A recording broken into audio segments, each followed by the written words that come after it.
Class 12 के लिए 16 topic है, प्रोबेबिलिटी एंड प्रोबेबिलिटी डिस्ट्रीब्यूशंस, प्रायिकता एवं प्रायिकता बंटन, उसके बारे में हमको आज पढ़ना है।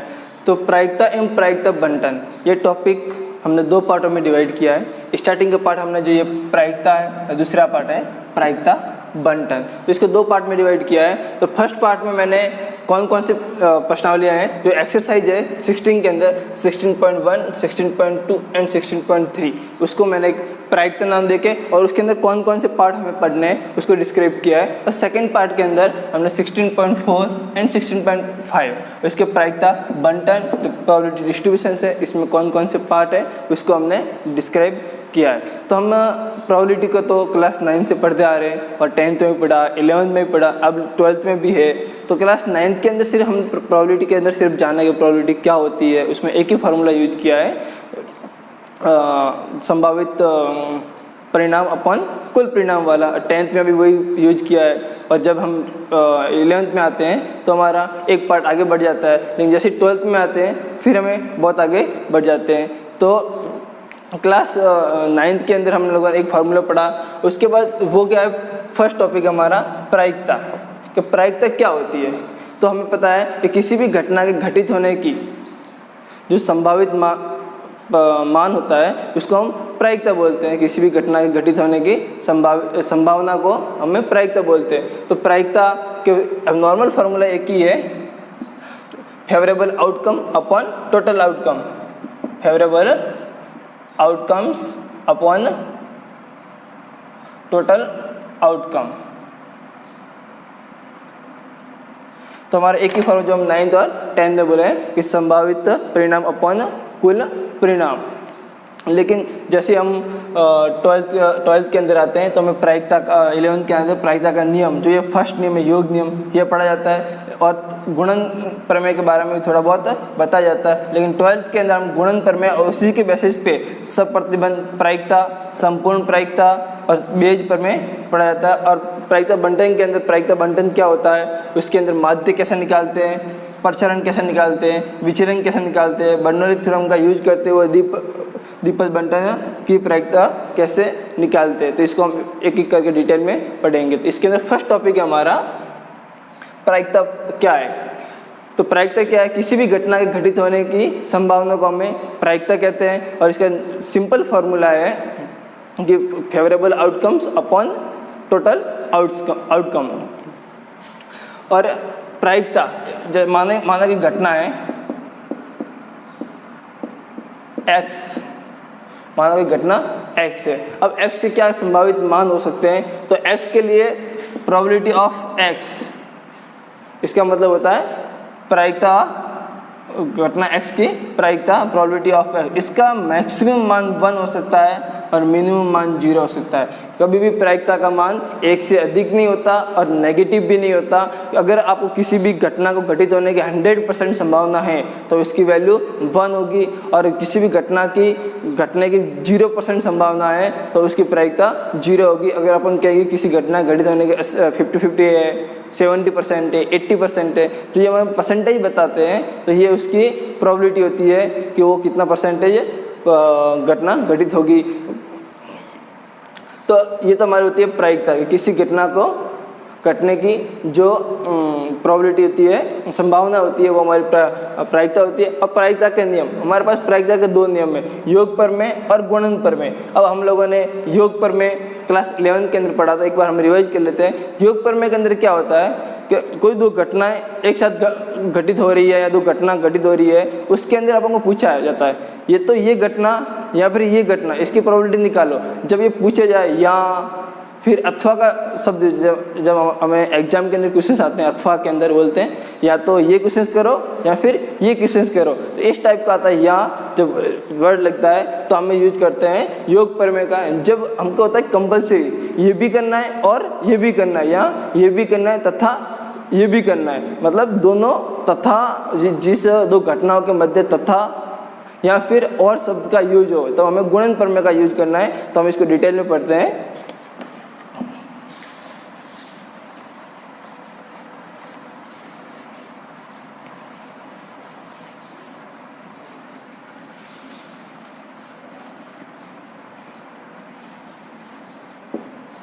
तो हमारा सेकंड पॉइंट था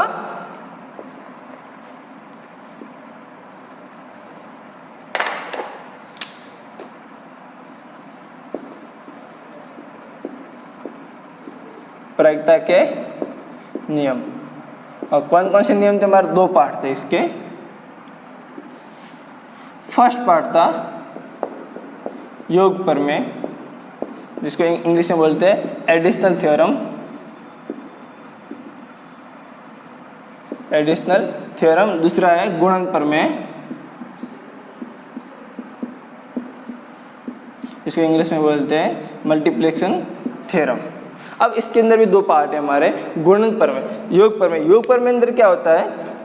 जब एक से अधिक घटनाओं के मध्य या फिर अथवा शब्द का प्रयोग करते हैं तो वहां पर हमें योग प्रमेय कौन से शब्द का प्रयोग करते हैं हम लोग?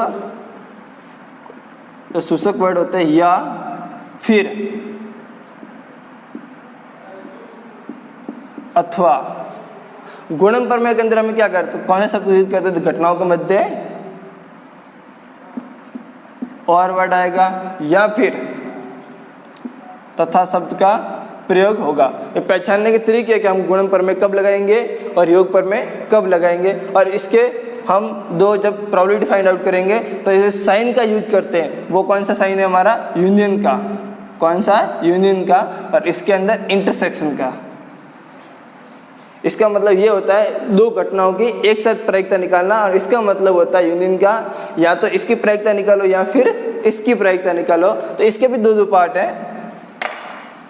योग प्रमेय पहला पार्ट है परस्पर अवर्जित घटनाएं नहीं हो। परस्पर अवर्जित घटना न हो। और दूसरा पार्ट है इसका परस्पर अवर्जित घटना हो। और इस गुणन प्रमेय के भी दो पार्ट है। पहला है स्वतंत्र घटना हो, जितनी भी घटनाएं हो सब क्या हो? स्वतंत्र घटनाएं हो।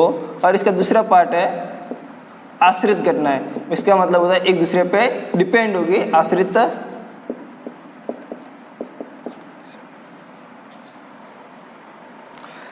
तो परस्पर अवर्जित घटना नहीं हो और परस्पर अवर्जित घटना क्या है इसके बारे में हम आगे पढ़ेंगे। अब तो हम पहले लेते हैं परस्पर अवर्जित घटनाएं नहीं हो। इसका मतलब क्या होता है?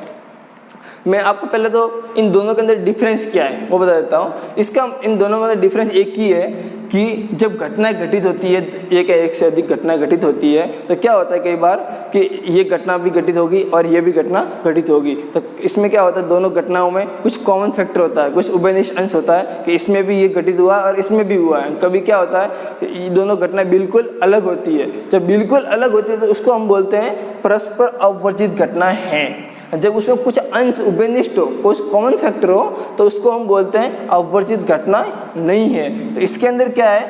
कॉमन फैक्टर अवेलेबल है।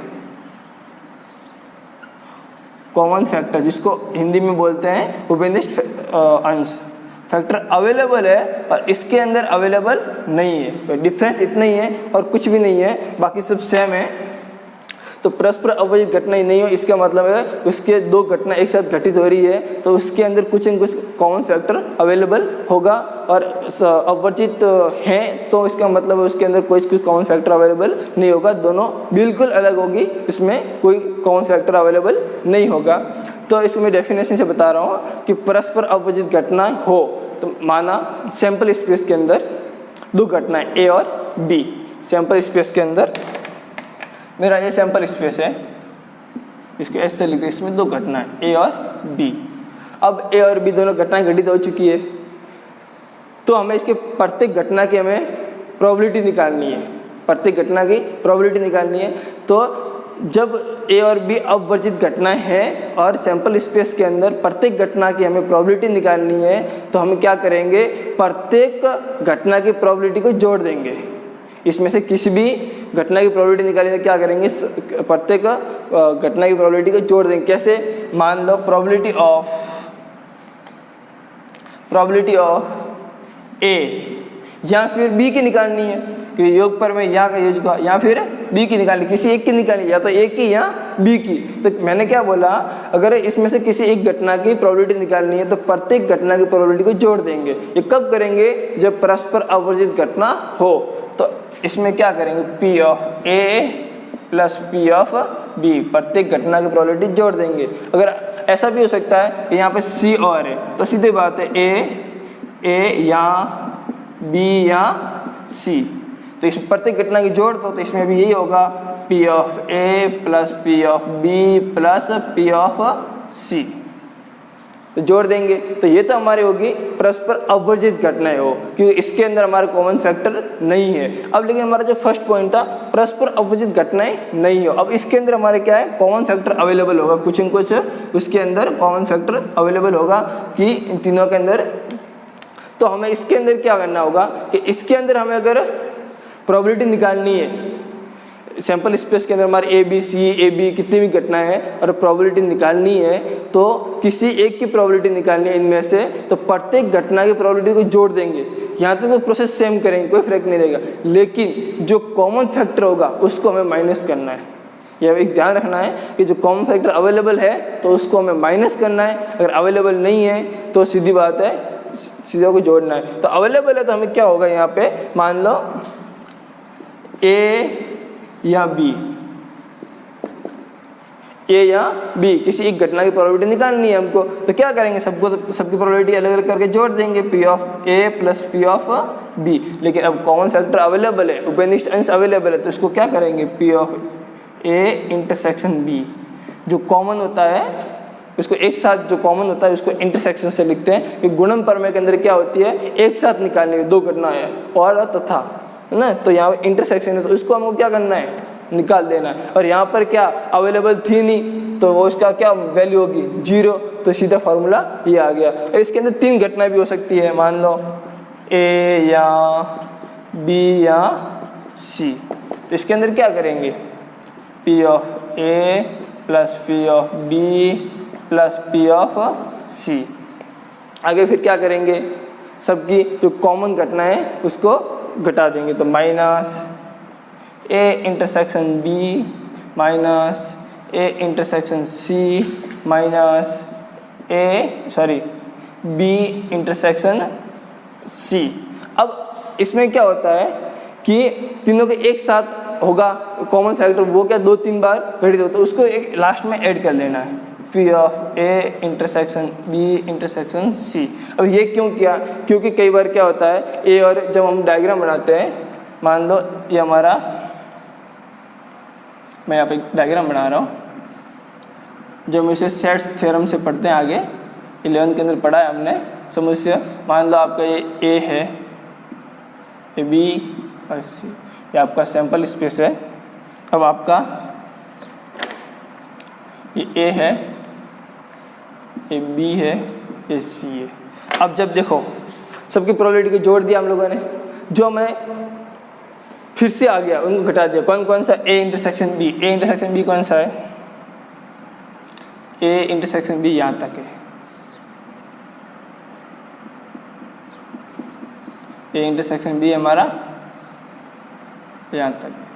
अब देखो नेक्स्ट कौन सा, ए इंटरसेक्शन सी, तो ए इंटरसेक्शन सी कहाँ तक गया, ये है, और सी यहाँ तक आ रहा है, यहाँ तक, मतलब ये फिर से एक बार और माइनस हो गया। पहली बार तो ए के साथ, ए और बी के साथ माइनस हो गया, अब एक बार ए और सी के साथ फिर से एक बार माइनस हो गया। अब जब हम आगे नेक्स्ट लेंगे बी और सी, तब क्या हो गया, बी सी कहाँ तक जा रहा है, मेरा यहाँ तक जा रहा है, तो ये भी माइनस हो गया और फिर से ये माइनस हो गया। इसका मतलब ये कम से कम 2-3 बार चला गया, तो इसको क्या करेंगे, हमको लास्ट में एक बार फिर से जोड़ देंगे, कौन सा, ये ओनली ये वाला रीजन, ये वाला सिर्फ इतना रीजन जोड़ देंगे। तो ये रीजन कौन सा है हमारा, A intersection B intersection C वाला, तो इसको हमको क्या कर देंगे, जोड़ देंगे। तो इसी टाइप से ये हमारी परस्पर अवर्जित घटना नहीं है, और घटना एक ही डिफरेंस है, क्या डिफरेंस है, घटना अपवर्जित नहीं हो तो इसका मतलब कॉमन फैक्टर अवेलेबल है तो उसको माइनस कर दो।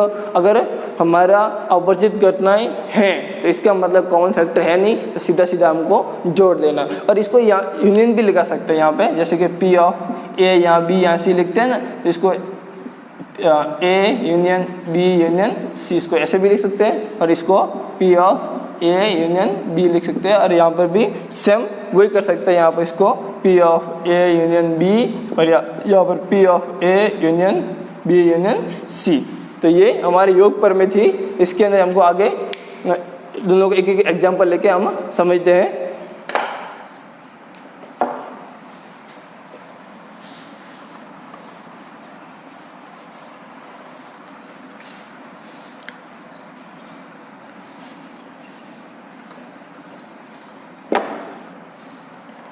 हम एग्जाम्पल लेते हैं। अब आपको पहले मैं कार्ड्स के बारे में बता देता हूँ। जो पत्ते होते हैं 52 पत्ते, उसके बारे में बता दो, किसी को पता नहीं हो तो 52 पत्ते होते हैं। उसके अंदर 26 के दो पेयर होते हैं। एक रेड कलर का पेयर होता है पूरा, एक ब्लैक कलर का, मतलब लाल और काला। तो ये दो पेयर होते हैं यहाँ पे। ये हमारा ब्लैक का पेयर है और ये कितने होते हैं 26 होते हैं। और रेड का पेयर है, इसके अंदर भी कितने होते हैं 26। और ये भी दो पार्ट में डिवाइड होता है, ब्लैक वाला भी और रेड वाला भी दो पार्ट में डिवाइड होता है। अब आगे फिर से दो पार्ट में डिवाइड हो गया, स्टार्टिंग में दो पार्ट हो गया, फिर से कौन सा हो गया, यहाँ पर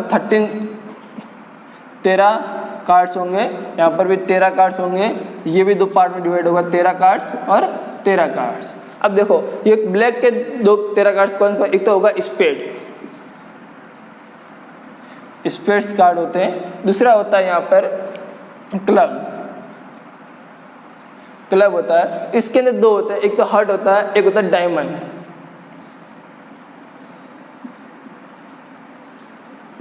एक होता है डायमंड।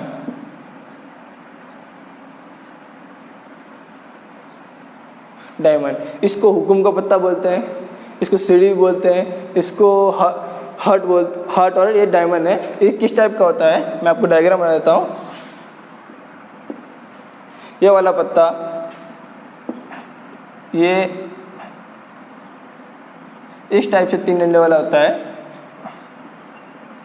ये पूरा ब्लैक का होता है और ये रेड कलर का होता है और ये डायमंड होता है। इसको सीढ़ी बोलते हैं, जैसे क्या बोलते हैं तुम लोग, सीढ़ी बोलते हो हिंदी में। तो ये स्पेड है, क्लब है, हार्ट है, डायमंड है। और सबके अंदर आपको बता देता हूँ, सबके अंदर एक इक्का होता है, एक बादशाह होता है, एक क्वीन होती है, जैक जो गुलाम बोलते हैं, फिर इसके बाद 10, 9, 8, 7, 6, 5, 4, 3 और 2, टोटल 13 होते हैं। 1, 2, 3, 4, 5, 6, 7, 8, 9, 10, 11, 12 और 13। इसी टाइप के सब में ऐसे ही होता है। इसमें भी एक इक्का, किंग, क्वीन, जैक, 10 ऐसे करके कहाँ तक होता है, 2 तक होता है। और इसके अंदर भी इसी टाइप का एक इक्का होता है, उसके बाद किंग, क्वीन, जैक, 10, 9, 8, 7, 6, 5, 4, 3 एंड 2। इसी टाइप से इसमें भी इक्का, क्वीन, जैक, 10 और कहाँ तक होता है, 2 तक। अब आपको बता दूँ, इस कार्ड्स के अंदर ब्लैक कितने होते हैं 26, रेड कितने होते हैं 26। और रेड के भी दो पार्ट है, हार्ट और डायमंड, और ब्लैक के दो पार्ट 13 के स्पेड और क्लब होते हैं। इसको हुक्म का पत्ता बोलते हैं। तो आप इसमें देखो, इसके अंदर पूरे 52 पत्ते हैं, उसके अंदर इक्के कितने, आप देखो इक्के टोटल कितने, इक्के टोटल 4 कितने, 4। किंग भी कितने 4। तो सभी जितने भी कार्ड है सब 4 का पेयर है। आपको कोई बोले 52 कार्ड में से एक पत्ता निकालना और बादशाह होने की प्रायिकता क्या है, रोयल बादशाह कितने, किंग 4 है, सब 4 होते हैं। तो 13 इंटू 4 52 पत्ते। तो इस टाइप से आपका ये कार्ड्स का खेल होता है। तो इसको हम एग्जाम्पल जब लेंगे तो मैं आपको फिर से समझा दूंगा किस टाइप से आगे चलते हैं। तो ये एक 52 पत्ता का खेल था।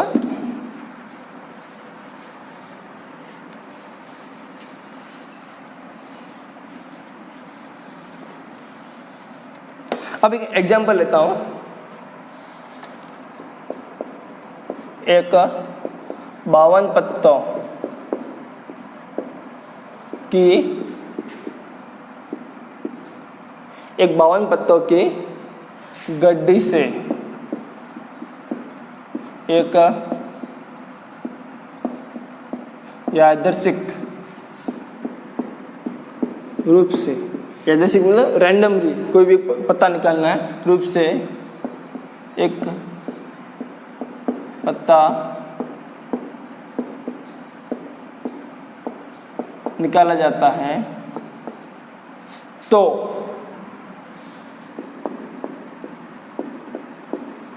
उसके इक्का या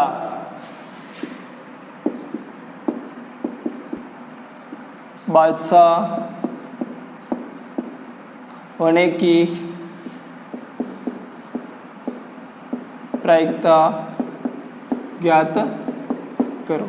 अब इन्होंने क्या बोला है, 52 पत्ता की गड्डी है, उसमें से हमको एक पत्ता निकालना है, रैंडमली कोई पत्ता खींचना है और आपको चेक ये करना है वो इक्का या बादशाह कुछ भी हो सकता है उसमें से, तो उसकी प्रायिकता क्या होगी, या तो इक्का हो या बादशाह हो, उसकी प्रायिकता क्या होगी।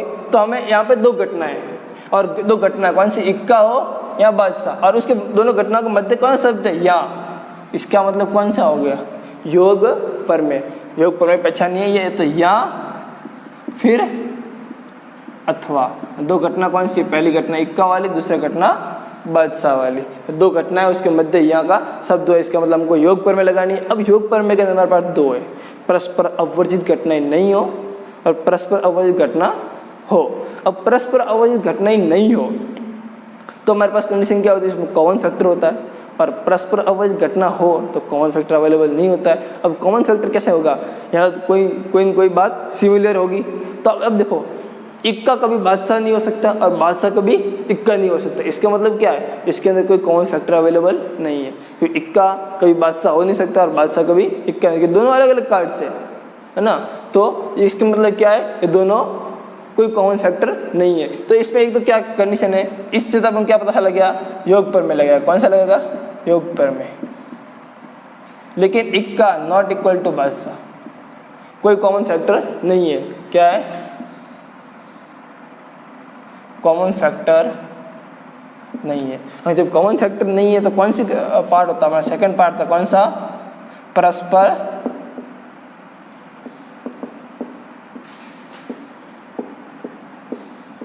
अवर्जित घटना। कौन सी होगी, परस्पर अवर्जित घटना है। और परस्पर अवर्जित घटना में क्या करते हैं, अगर किसी एक की प्रायिकता निकालनी है उनमें से तो प्रत्येक घटना की प्रायिकता को जोड़ देंगे।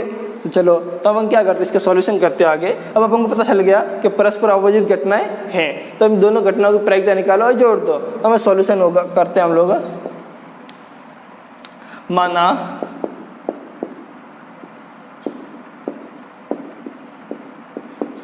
इक्का होने की घटना ए है तथा बादशाह होने की घटना बी है। और एक घटना को मैंने ए नाम दे दिया और बादशाह को निकलने की घटना क्या नाम दिया, बी नाम दे दिया। अब इक्का निकलने की इसकी प्रायिकता क्या होगी, तो P of A, P of A. अब आपको मैंने बताया था कि इक्के कितने होते हैं पूरे, अभी मैंने आपको बताया था ना, ये इक्के कितने होते हैं, 4। बादशाह भी कितने, 4 होते हैं। सब कितने, 4 कार्ड होते हैं। अब टोटल संभावना कितनी है, अब नॉर्मल प्रोबेबिलिटी जो हम 9 से पढ़ के आ रहे हैं, favourable outcomes upon total outcome. तो हमारे पास कितने हैं, 4 है। और टोटल आउटकम मतलब टोटल कार्ड्स कितने हैं अपने पास टोटल कार्ड्स कितने, 52, तो 52। अब पी ऑफ बी, अब बादशाह भी कितने, बादशाह भी तो 4 है, अपॉन 52। तो ये तो हमारे P of A, P of B निकल गई। अब ये परस्पर अवर्जित घटना है। अरे अब हमको क्या बोला, इक्का या बादशाह होने की प्रोबेबिलिटी, मतलब क्या हो, पी ऑफ घटना ए या बी, इसको ऐसा भी लिखते हैं P of A union B, या तो इक्का या फिर बादशाह होने की प्रोबेबिलिटी। क्या परस्पर अपोजिट, क्या डायरेक्टली हमको इसको जोड़ देना है, तो P of A plus P of B. तो कितनी आ गई थी हमारे पास 4/52 और 4/52, तो ये है 4/52 प्लस 4/52, तो कितना हो जाएगा 2/26, सॉरी 1/13 प्लस 1/13, तो कितना हो जाएगा 2/30। तो हमारा आंसर क्या आएगा, इक्का या बादशाह होने की प्रायिकता क्या हो जाएगी 2/13। तो ये हमारे ये एक एग्जाम्पल था। हम नेक्स्ट एग्जाम्पल लेंगे परस्पर अपोजिट कठिनाई ना हो।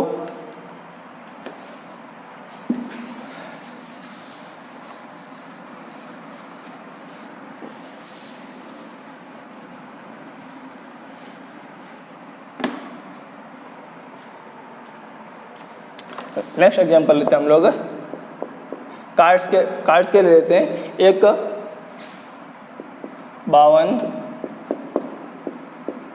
पत्तों की गड्डी में से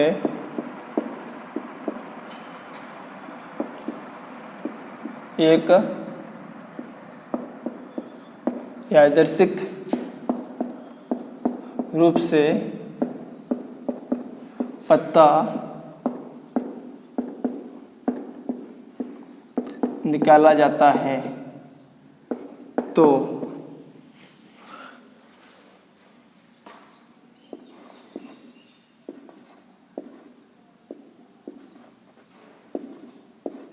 हुक्म या बादशाह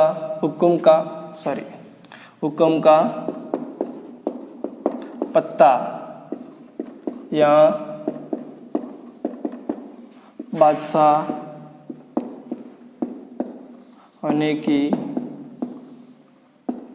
प्रायिकता क्या होगी। अब इन्होंने क्या बोला है, या तो हुक्म का या बादशाह होने की प्रायिकता क्या होगी। अब देखो हमारे पास टोटल कार्ड तो कितने हैं 52। अब आपको ये पता लगाना है पहले तो कौन सा नियम में योग है, कौन सा, और उसके अंदर भी कौन सा पार्ट है। इस दो घटनाएं हुक्म का पत्ता और बादशाह, और इसके अंदर कौन सा वर्ड लगा है, यहाँ वर्ड, इसका मतलब कौन सा हो गया योग प्रमेय। अब योग प्रमेय के अंदर भी दो पार्ट है, परस्पर अवर्जित घटना नहीं हो और परस्पर अवर्जित घटना हो। दो पार्ट तो हमें कैसे पता लगाएंगे। अब हुक्म का पत्ता और बादशाह, अब मैंने आपको बताया था ये कार्ड्स कितने होते हैं 52, और इसके अंदर स्पेड जो हुक्म की बात है, इसको इंग्लिश में क्या बोलते हैं, स्पेड बोलते हैं। इसके अंदर इक्का, बादशाह, क्वीन, जैक चलता है, और इसी प्रकार सबके अंदर भी 4 पार्ट है। अब देखो हुक्म का पत्ता और बादशाह, इसके अंदर कोई कॉमन फैक्टर है क्या, सबसे पता ये लगाना है कि दोनों अलग अलग है, तब तो कोई प्रॉब्लम नहीं है। अगर कॉमन फैक्टर है, अब देखो इसके अंदर आपको ये दे रहा है ये हुक्म का पत्ता है, ये सब किसके पत्ते हैं, हुक्म के पत्ते हैं। तो हुक्म के पत्तों के अंदर बादशाह भी आ गया, ये जो हुक्म के पत्तों के अंदर बादशाह भी आ गया, तो इसका मतलब ये हुआ कि बादशाह हुक्म का पत्ता भी हो सकता है या हुक्म का पत्ता बादशाह भी हो सकता है। मतलब प्रोबेबिलिटी है, यहाँ पर संभावना है कि इस जो कार्ड निकाला है हुक्म का भी हो और वो बादशाह भी हो सकता है। तो ये अपन एक संभावना है, जरूरी नहीं है ये भी बादशाह निकल सकता है, ये भी निकल सकता है, लेकिन एक संभावना यहाँ बनती है। जो भी पॉसिबिलिटी है यहाँ पे चांस है, जो भी संभावना है कि प्रोबेबिलिटी क्या है, संभावना ही है, तो हुक्म का पत्ता बादशाह हो सकता है। यहाँ ये भी कह सकते हैं कि बादशाह है वो हुक्म का पत्ता हो सकता है। इसका मतलब इसमें क्या कॉमन फैक्टर अवेलेबल है, क्या यहाँ पर कॉमन फैक्टर अवेलेबल है। कॉमन फैक्टर अवेलेबल है तो हमें कौन सा योग प्रमेय का रूल अप्लाई करेंगे, परस्पर अवर्जित घटनाएं ना हो।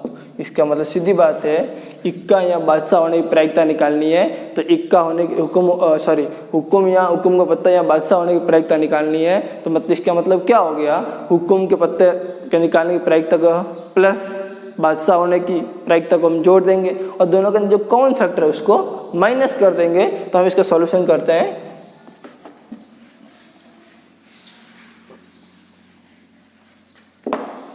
तो हम इसका सॉल्यूशन करते हैं। माना हुक्म का पत्ता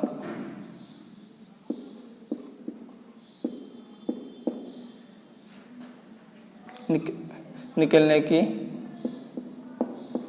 घटना ए है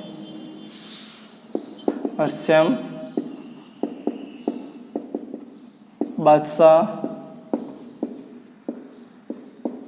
निकलने की घटना हम बी मान ली, घटना ए और घटना बी।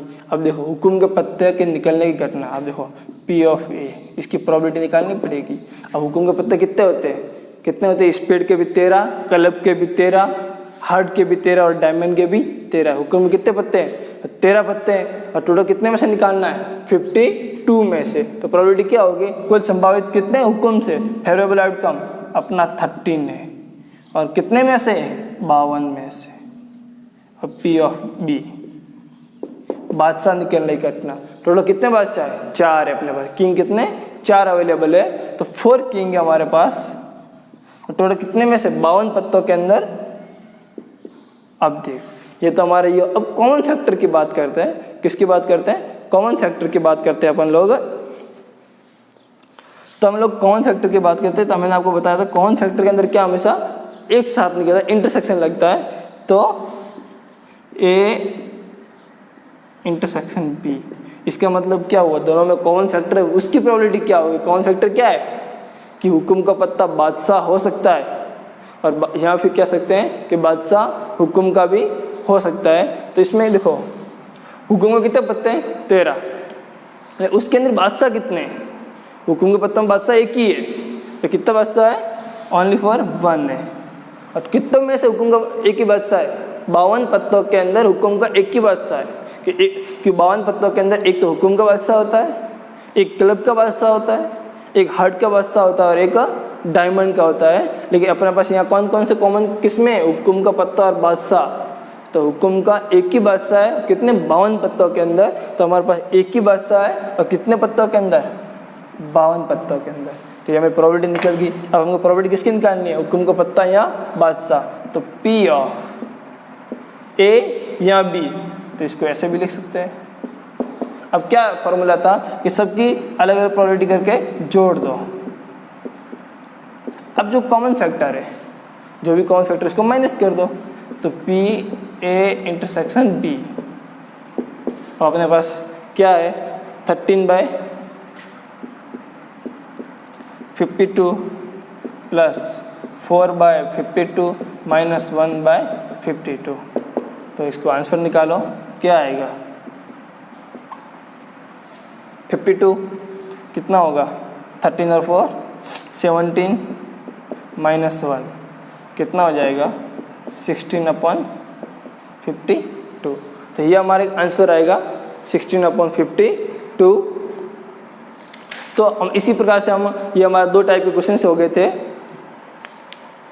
और इसको हम आगे भी तोड़ सकते हैं, भाग देंगे। तो आंसर कितना आएगा हमारा, 4/13, क्योंकि इसके अंदर 4 का भाग लगाओ 16 के अंदर तो 4 टाइम जाएगा और 52 के अंदर लगाओ 13 टाइम जाएगा। तो ये हमारे 2 टाइप के क्वेश्चन हो गए थे। तो हमारी योग पर में थी, उसके अंदर क्या कौन से शब्द का यूज होता है एक बार रिवाइज कर लेते हैं। या फिर अथवा शब्द का प्रयोग 2 घटनाओं या 3 घटनाओं के मध्य, या फिर अथवा शब्द का प्रयोग हो और इसके अंदर 2 घटनाएं अवर्जित घटना और अवर्जित घटनाएं नहीं हो।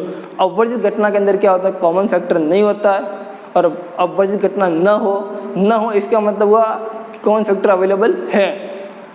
तो जो कॉमन फैक्टर अवेलेबल है उसको माइनस कर दो, जो अवर्जित घटना के लिए प्रोबेबिलिटी निकल जाए, अवर्जित घटना नहीं है उसके लिए प्रोबेबिलिटी निकल जाएगी। तो इस टाइप से हमारा ये योग पर में था जो हमने 11th के अंदर पढ़ा था। अब आगे हम लोग गुणनफल में, उसका हमने वैसे थोड़ा बहुत 11th में पढ़ा है, लेकिन अब उसका आगे पार्ट है जो सब कंडीशनल प्रोबेबिलिटी है, थ्योरम ऑफ टोटल प्रोबेबिलिटी है, तो वो हमारे आगे काम आएगी, वो गुणन प्रमेय के बेस पे ही आगे काम आएगी, तो हम उसको आगे डिटेल में पढ़ते हैं।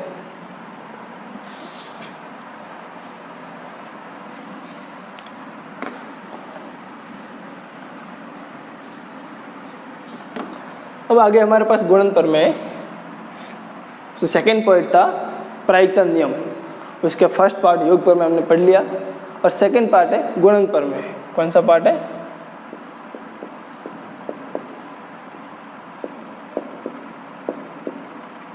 और इसके अंदर कौन से वर्ड होते हैं? तो घटनाओं के मध्य,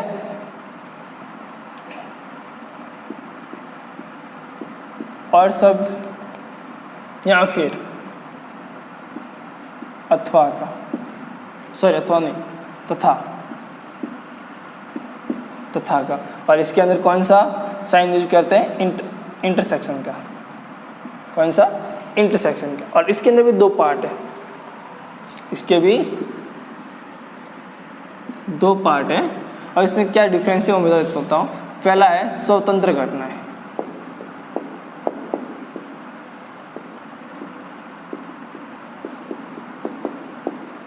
इसके बारे में थोड़ा बहुत हमने 11th में पढ़ा है।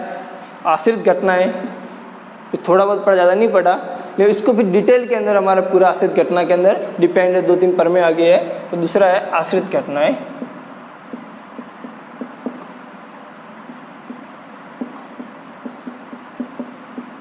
Dependent events and independent events, दो पार्ट है हमारे। तो स्वतंत्र घटनाएं क्या होती है और आश्रित घटनाएं क्या होती है?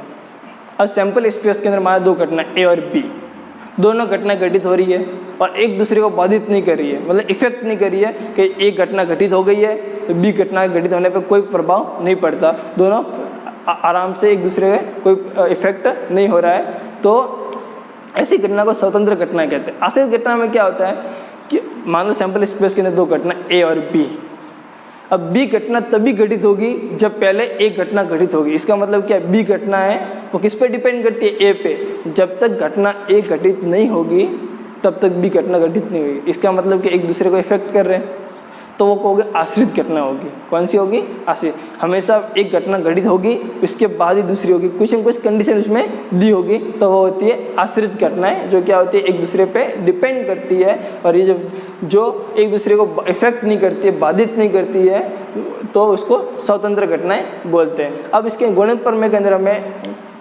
मल्टीप्लिकेशन साइन का यूज करेंगे। और इसके अंदर कैसे निकालते हैं? मान लो सैंपल स्पेस के अंदर, ये हमारा सैंपल स्पेस है, इसमें घटना ए और बी है। और गुणन प्रमेय के अंदर क्या होती है?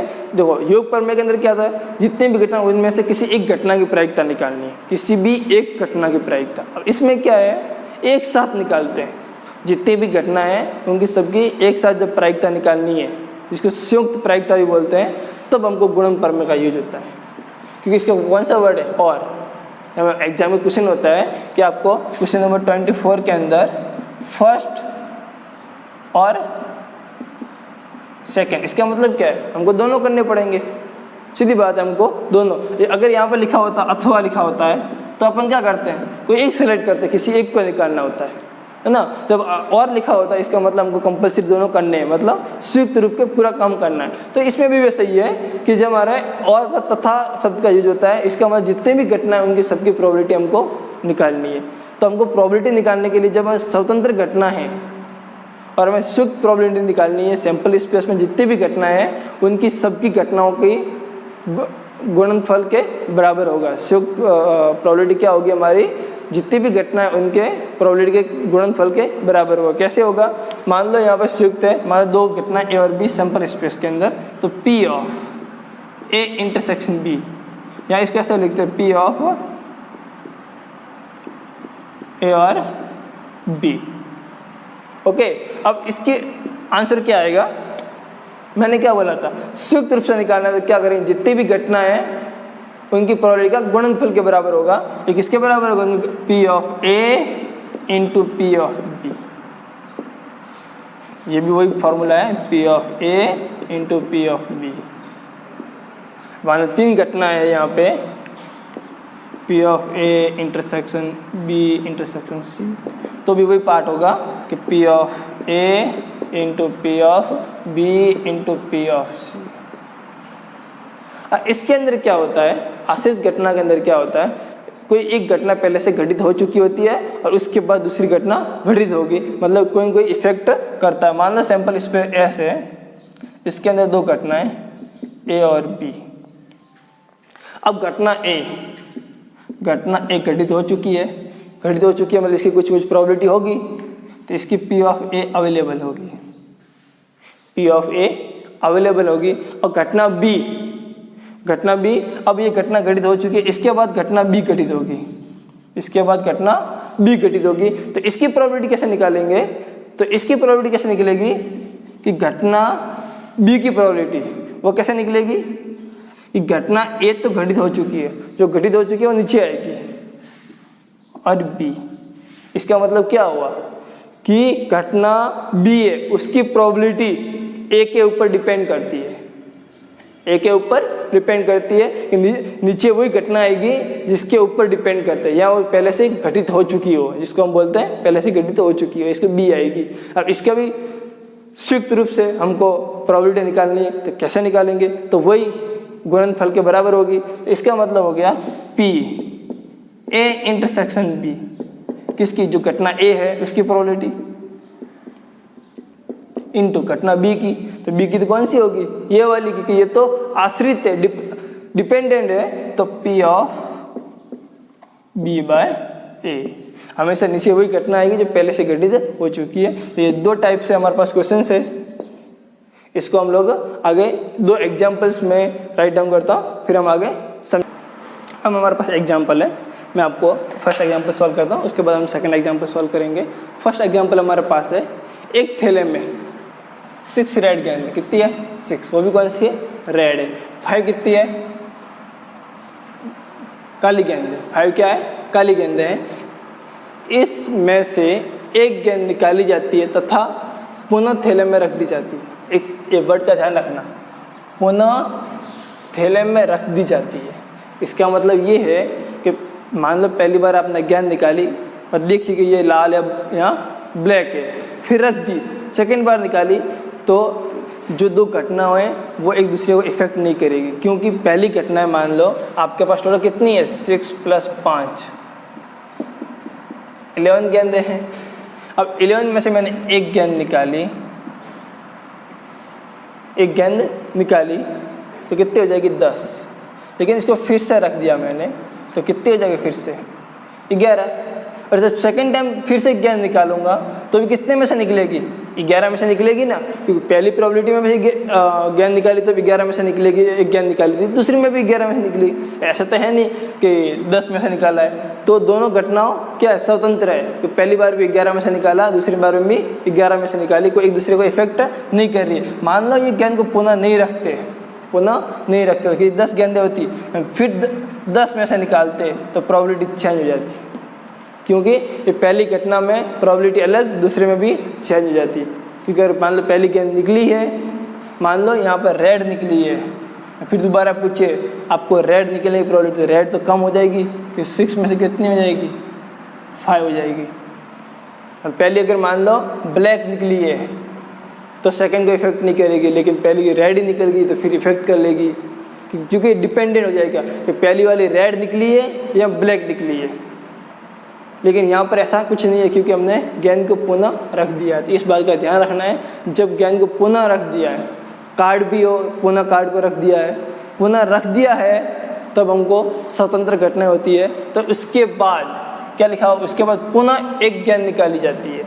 इसका मतलब क्या है, पहले हमने एक थैले में से 11 गेंद, एक गेंद निकाली, देखिए रेड ब्लैक कोई भी हो, फिर वापस अंदर रख दी, तो दोबारा निकाली, तो कुछ इफेक्ट नहीं पड़ेगा। इफेक्ट नहीं पड़ रहा, इसका मतलब कौन सी घटना है, स्वतंत्र घटना है। तो स्वतंत्र घटना है, तो हम 1 बाय 1 एक क्वेश्चन इसका सॉल्व करेंगे।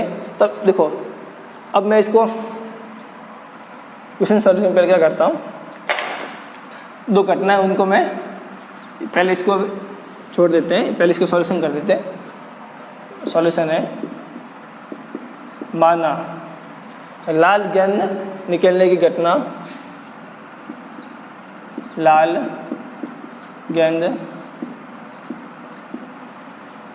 निकलने की घटना R है और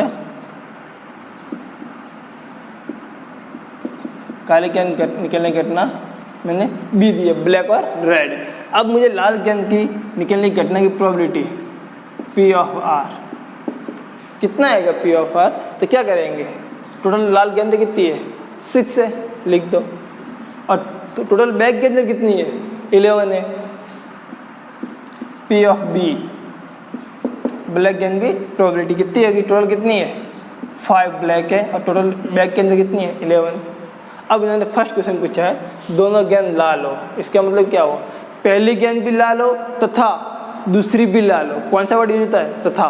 पहली भी लाल हो तथा दूसरी भी लाल हो, इसका मतलब हो गया, फर्स्ट क्वेश्चन का सॉल्यूशन कर रहा हूं मैं। फर्स्ट का प्रोबेबिलिटी ऑफ किसकी निकालनी है, पहली भी लाल हो तथा इंटरसेक्शन दूसरी भी रेड हो, तो इसकी प्रोबेबिलिटी क्या होती है, P ऑफ रेड इंटू, ये स्वतंत्र घटना है, P ऑफ रेड, ये होगा। इसका मतलब इसकी प्रोबेबिलिटी ऑफ रेड कितनी है 6/11, तो क्या लिखेंगे 6/11 इंटू 6/11, कितना आंसर आएगा 36/121। अब सेकेंड क्वेश्चन से मेरा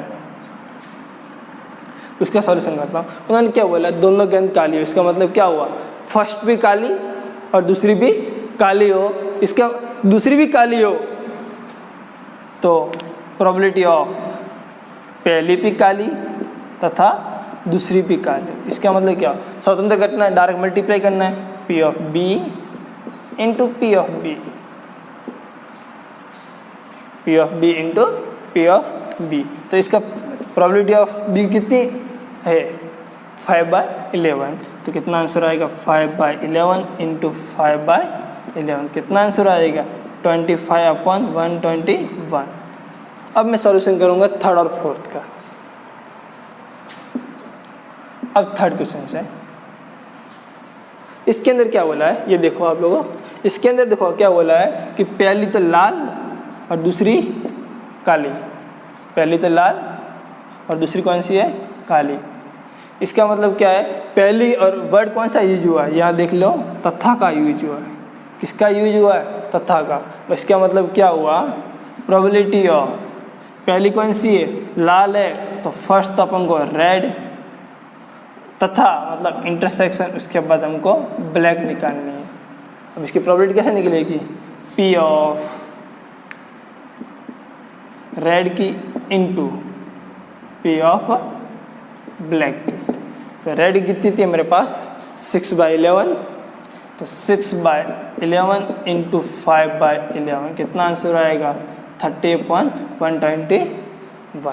हमारे पास फोर्थ क्वेश्चन है, उसमें क्या बोला, फर्स्ट तो काली और सेकंड लाल, और यहाँ पर कौन सा वर्ड हुआ तथा का, मतलब गुणनफल में, और दोनों ये पूरी घटना ही स्वतंत्र है कि पुनः रख दी गई है। इसका मतलब क्या हुआ, प्रोबेबिलिटी ऑफ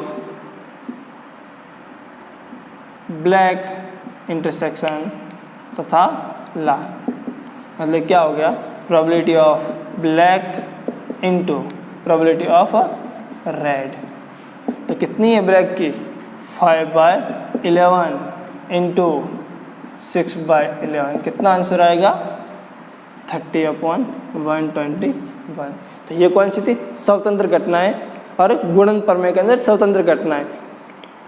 गुणन प्रमेय कैसा यूज हुआ, क्योंकि यहाँ तथा का यूज हुआ तो दो घटनाओं के मध्य, और स्वतंत्र क्यों होगी कि पुनः रख देती दो घटनाएं, जब पहली बार गेंद निकालो और दूसरी बार निकालो एक दूसरे को इफेक्ट नहीं कर रही थी, इसलिए कौन सी हो गई स्वतंत्र घटनाएं। अब हमारा सेकंड क्वेश्चन से क्या लिखा हुआ है, ताश की गड्डी में से एक एक करके दो पत्ते निकाले जाते हैं, तो पहली बार निकाला गया पत्ता पुनः नहीं रखा। अब यहाँ पर एक वर्ड ध्यान रखना, पुनः नहीं रखा, नहीं रखा मतलब क्या है, पहली बार पत्ता निकाला और दूसरी बार जो घटना निकलेगी उसको इफेक्ट करेगी, क्योंकि पत्ते कम हो जाएंगे ना, तो इफेक्ट करेगा। तो ये ज्ञात है कि पहला पत्ता बादशाह हो।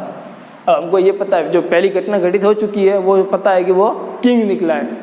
अब हम अब क्या पूछा है, दूसरा पत्ता भी बादशाह हो, इसकी प्रायिकता क्या होगी। अब यानी क्या बोला है, दूसरा पत्ता भी जो घटना सेकंड घटना है उसकी प्रायिकता। एक बार तो एक बादशाह निकल गया है, अब टोटल कितने 52 पत्तों के अंदर 4 बादशाह होते हैं, एक बादशाह निकल गया, अब पीछे रह गए 3 बादशाह, तो इफेक्ट तो करेगी प्रोबेबिलिटी को, नहीं तो पुनः रख देते तो फिर से 4 होते उनमें से निकलता। लेकिन अब एक बादशाह कम हो गया, इसलिए मतलब पहली घटना दूसरी घटना को इफेक्ट कर रही है। इसका मतलब कौन सी घटना हो गई है, आश्रित घटना। कौन सी हो गई, आश्रित घटना। तो हमें इसकी प्रोबेबिलिटी निकालेंगे तो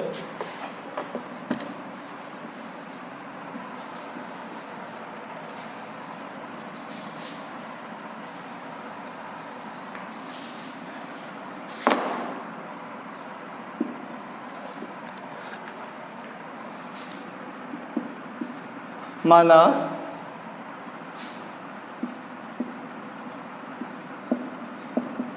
पहली बार बादशाह निकलने की घटना ए है तथा दूसरी बार बादशाह निकलने की घटना बी है। हमने डिसाइड कर दिया एक घटना क्या है, पहली बार बादशाह निकला और बी क्या है। अब देखो हमारे पास टोटल कितने पत्ते हैं, 52। ठीक है, तो पहली बार हम पत्ता निकालेंगे और इसके अंदर बादशाह कितने हैं, 4, क्योंकि 4 बादशाह होते, 4 इक्का होते, 4 क्वीन होती है। अब 52 में से हमको एक पत्ता खींचना और बादशाह निकल गया, इसका मतलब क्या हो गया, probability of A. Probability of A पहली घटना की क्या हो जाएगी, बादशाह निकला है, बादशाह कितने हैं, 4 है। हमारे पास बादशाह कितने हैं, 4 है, और कितने में से 52 में, तो इसकी सीधी सीधी प्रोबेबिलिटी आ गई। लेकिन इन्होंने क्या पत्ता पुनः नहीं रखा, पुनः नहीं रखा। जब एक पत्ता हमने इसमें से निकाल दिया तो हमारे पास पत्ता कितने रह गए, 51। और ये भी पता है एक वो बादशाह निकला है, मतलब -1 और हो गया, 3 बादशाह रह गए, किंग कितने रह गए, 3 रह गए। और इन्होंने क्या पूछा है, सेकंड बार बादशाह होने की प्रोबेबिलिटी। अब अपने पास देखो पत्ते कितने हैं, अब गड्डी के अंदर पत्ता 51 रह गए रिमेनिंग, और इसके अंदर बादशाह भी कितने रह गए, 3 किंग रह गए। तो अब दूसरी बार पत्ता निकालेंगे तो अब वो पत्ता खींचेंगे, पुनः रखा तो है नहीं, तो पत्ता खींचेंगे तो क्या होगा, बादशाह की प्रोबेबिलिटी। तो कुल बादशाह कितने अवेलेबल है अपने पास, 3, और हमारे पास टोटल पत्ते भी कितने, अब तो 51 ही रह गए ना, क्योंकि वो रखा नहीं था। तो इसकी प्रोबेबिलिटी किसकी होगी, तो ये प्रोबेबिलिटी होगी पी ऑफ। अब देखो घटना एक घटित हो चुकी थी, बी, ये प्रोबेबिलिटी किसकी होगी, सेकंड बादशाह निकालने की प्रोबेबिलिटी बी ऑफ ए, क्योंकि ये घटना घटित हो चुकी है, इसलिए हमारे यहाँ पत्ते कम हो गए, या एक किंग भी कम हो गया, टोटल पत्ते भी कम हो गए, तो इसलिए आगे 3/51। अब हमको संयुक्त रूप से निकालनी है कि दूसरे पहला पत्ता बादशाह है और दूसरा पत्ता भी बादशाह हो, इसकी प्रोबेबिलिटी क्या हो, संयुक्त रूप से निकालनी है। तो क्या कैसे निकालेंगे, संयुक्त रूप से निकालनी है तो क्या करेंगे, पी पहली घटना तथा दूसरी घटना। हमारा फॉर्मूला क्या, जब आश्रित हो तो पहली घटना जो घटित हो चुकी है उसकी प्रोबेबिलिटी इनटू जो आश्रित घटना सेकंड घटना जो डिपेंडेंट है उसकी probability P of B by A. अब पी ऑफ ए कितना है हमारे पास, 4/52 into P of B by A कितना है, 3/51।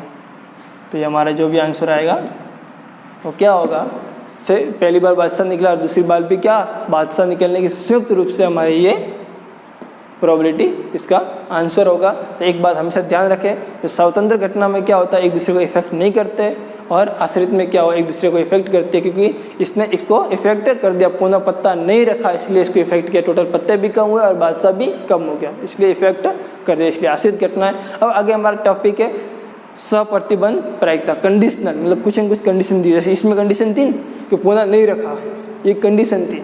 तो आगे जितनी भी हमारी प्रायिकता है, total theorem of total probability, Bayes प्रमेय, वो सब आश्रित घटना के ऊपर आगे बढ़ेगी। अब ये वाला टॉपिक है, हमको इसके बेसिस पे आगे हमारी थ्योरम में वो बनेगी और इसको हम पढ़ेंगे 16.1, जो हम नेक्स्ट वीडियो के अंदर हम इसको आगे बढ़ाएंगे। तो पहले पढ़ लेंगे सप्रतिबंध प्रायिकता क्या होती है, कंडीशनल प्रायिकता क्या होती है कि एक दूसरे पे कुछ न कुछ कंडीशन अवेलेबल होगी और इसके बेसिस पे 16.1 है, उसके 8 क्वेश्चन हम सॉल्यूशन करेंगे। Thank you.